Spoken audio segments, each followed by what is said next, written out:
सिर्फ यीशु मसीह दे सकते। इसीलिए हम लोग इस इंतजार में रहते हैं कि यीशु हमारे लिए आया है। लेकिन ये मत बोलो कि 25 तारीख को ही जन्म लिया है।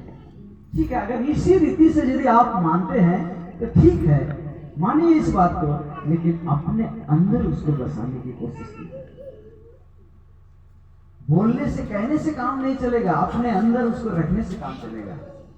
वही आपका जीवन का निर्वाह है, वही आपकी आत्मा को निर्देशित करता है हर सुबह में। आमीन, हालेलुया। मैं आपको सच बता रहा हूं,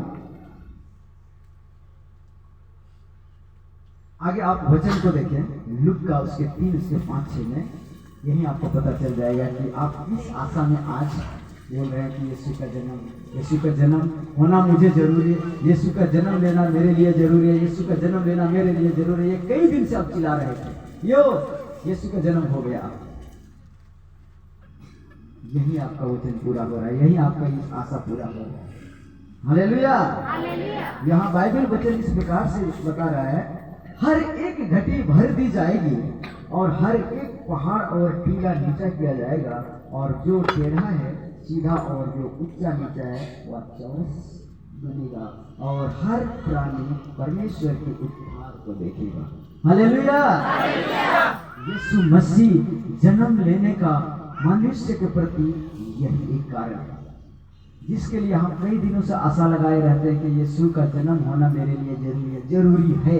इस बात के लिए जरूरी है क्योंकि मेरा जीवन में घटी चल रहा था, मेरा जीवन में कई प्रकार की घटियां चल रही थी, पहाड़ जैसे बोझ, टीला जैसे दुख और तकलीफें, और हर मेरा मार्ग ही टेढ़ा हो गया था। मुझे समझ में नहीं आ रहा था कि मैं 1 बोतल पीता हूं या 1.5 बोतल पीता, समझ में नहीं आ रहा। आमीन, हालेलुया। ये समझ में नहीं आ रहा है कि मैं कर क्या रहा हूं। मैं अपनी, मेरी भी बीवी है, मैं दूसरे बीवी को पटाने गया हूं। मुझे समझ में नहीं आ रहा है कि हो क्या रहा है मेरे साथ, क्योंकि परमेश्वर ने मेरी मन को अंधा कर दिया है, शैतान ने मेरी मन को अंधा कर दिया है। यही कारण है परमेश्वर को आज इस धरती पर अपने पुत्र को भेजने का, यही कारण है कि वो आपका घटी को भर गया, आपका टीला, आपका पहाड़, आपके आंधी जैसे, तूफान जैसे दुख और परिस्थितियां, कर्जा, मुसीबतें, लानतें, इस तमाम सारी ऐसा बेरोजगारी बातें हैं, ये सब जो आपकी जिंदगी में चल रहा है, यही प्रभु बोल रहा है कि मैं तेरा मार्ग को सीधा कर दूंगा। है ना? नीति वचन 3 के 5 में क्या लिखा है और 6 में, तू अपने समझ का सहारा ना लेना, वरन संपूर्ण मन से परमेश्वर पर भरोसा रखना, उसी को स्मरण करके सारा काम करना, और वो तेरा मार्ग को क्या करेगा, सीधा करेगा। आमीन। हमारा मार्ग को सीधा करने वाला कोई नहीं है। मैं इतना दारू पीता था ना जी, मुझे पता नहीं था कि मैं सुअर हूं कि कुत्ता हूं। ये लोग इतना पीता होगा। मैं उस तरह का जीवन जीता था, बहुत खराब जीवन जी रहा था। इतना दारू पीता था, इतना दारू भी डर रहा था मुझसे। ये आ गया दारू पीना, पता नहीं कितना पिएगा। हालेलुया।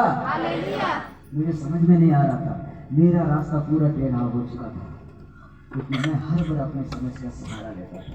अच्छा, यीशु मसीह मेरे जीवन में आया, मनुष्य तो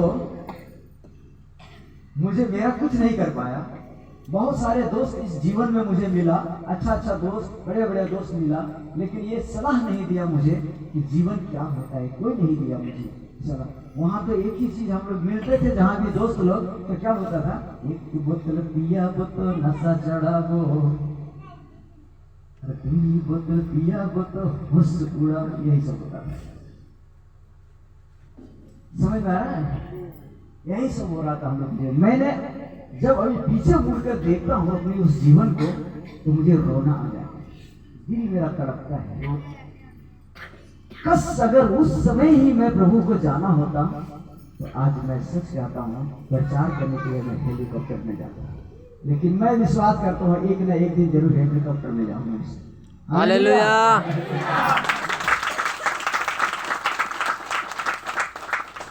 क्योंकि मैं किसी ऐरू गैरू का काम नहीं, परमेश्वर का काम कर रहा था।